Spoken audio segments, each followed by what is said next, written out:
किसी को छोटा ना समझे।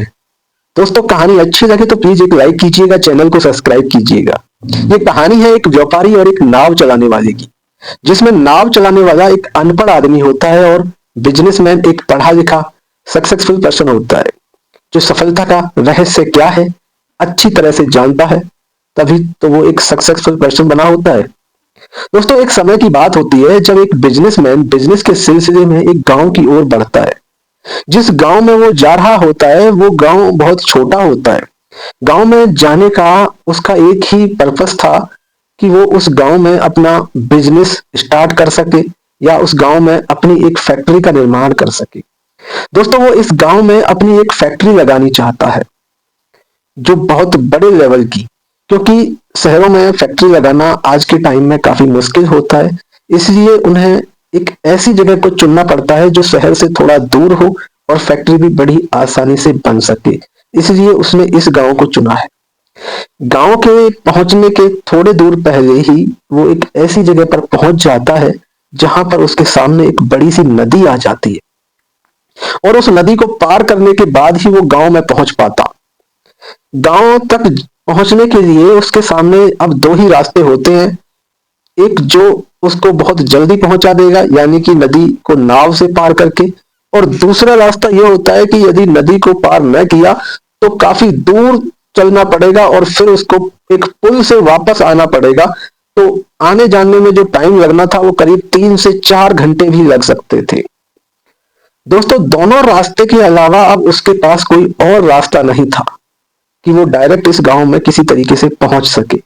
वो बिजनेसमैन वहीं पर थोड़ी देर सोचता है और फिर डिसाइड करता है कि वो नाव में बैठकर ही उस गांव तक पहुंचेगा, क्योंकि नदी पार करने में नाव से सिर्फ 20-25 मिनट का समय ही लग सकता था।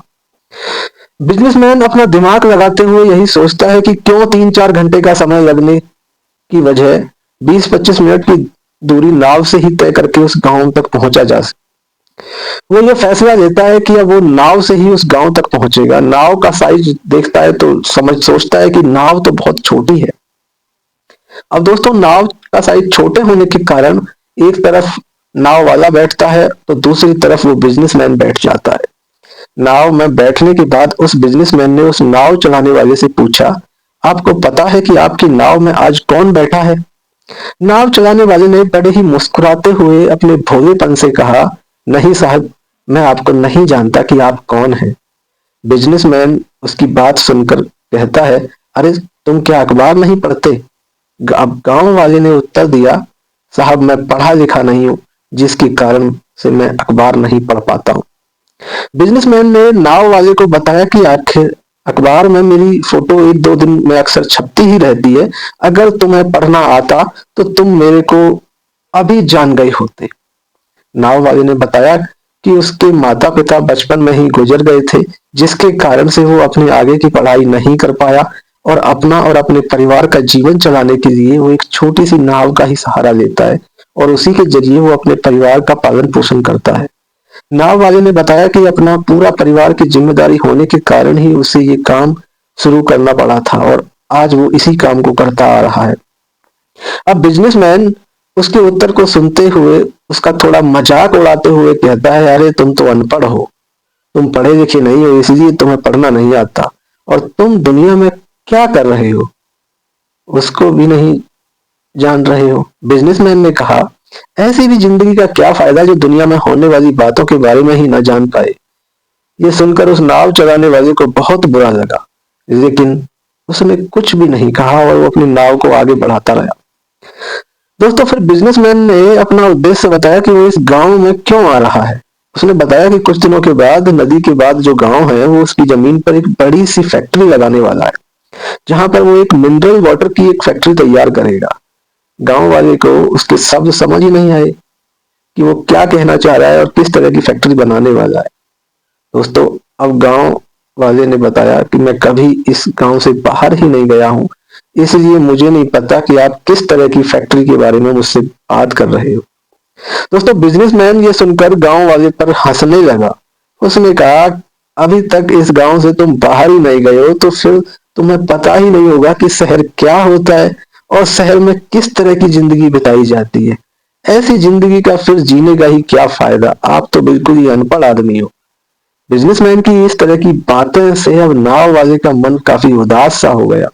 फिर भी वो शांत मन से अपनी नाव को आगे बढ़ाता चला गया। उसकी इन सब तरह की बातों से उसे बुरा लग रहा था काफी ज्यादा। अब उसके मन में ख्याल भी आने लगा कि बिजनेसमैन जो कह रहा है वो सही तो कह रहा है। ऐसी भी जिंदगी जीने का क्या फायदा जो दुनिया के बारे में जान ना सके। काश मैं भी आज थोड़ा पढ़ा लिखा होता। ये सब सोचते सोचते नाव वाले का ध्यान थोड़ा नाव से हट जाता है और उसकी नाव एक बड़े से पत्थर से जाकर टकरा जाती है। दोस्तों, नाव का पत्थर से टकराव होने पर नाव में एक छोटा सा छेद हो जाता है और नाव में पानी भरना शुरू हो जाता है। देखते ही देखते नाव में काफी ज्यादा पानी भरने लगता है।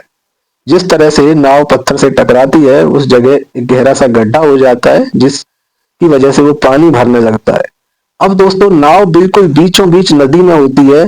दूर दूर तक किनारा नहीं होता। अब तुरंत अगर नाव से उतरा भी जाए तो कहाँ पहुंचा जाए, ये बड़ा कंफ्यूजन हो जाता है कि अब इस कंडीशन में क्या किया जाए, क्योंकि अभी तो किनारा काफी दूर है। नाव में पानी भरता देख उस नाव वाले ने बिजनेसमैन से पूछा, साहब आपको तैरना तो आता ही होगा ना। ये सुनकर अब बिजनेसमैन घबरा जाता है और वो इस तरह से बोलता है कि अरे भाई, आप ऐसा क्यों पूछ रहे हो? अरे मुझे तैरना नहीं आता भाई। बिजनेसमैन ने बताया कि मैंने आज तक तैरना नहीं सीखा है। मुझे पानी में तैरना बिल्कुल नहीं आता है। अब ये सुनकर नाव वाले को हंसी आ जाती है कि उसे तैरना नहीं आता। उसने हल्के से मुस्कुराते हुए बिजनेसमैन से कहा, ऐसी भी क्या जिंदगी जीने का फायदा जो तैरना ही नहीं जानता हो। दोस्तों, यह सुनकर बिजनेसमैन को काफी बुरा लगा। फिर उसको अपनी गलती का एहसास होने लगा। उसे लगता है कि मुझे इसका मजाक नहीं उड़ाना चाहिए था।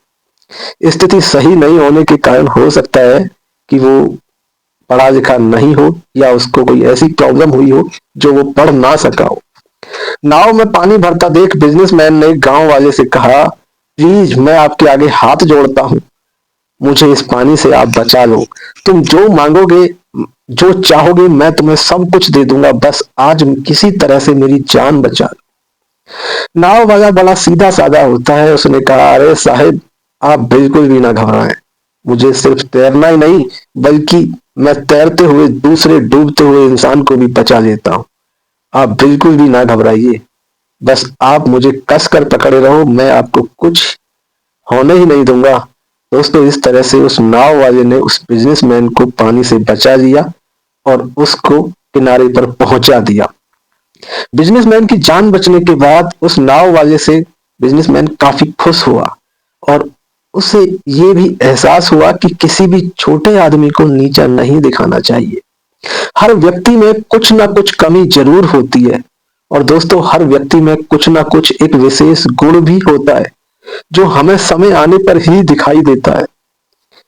आज इस कहानी में दोस्तों आपने जो ये सीख मिली होगी कि आपको हमेशा आगे बढ़ने के लिए किसी भी तरह से कभी भी किसी भी इंसान को कभी छोटा या बड़ा नहीं समझना चाहिए, क्योंकि कभी कभी छोटा इंसान भी हमारे बहुत काम आ सकता है।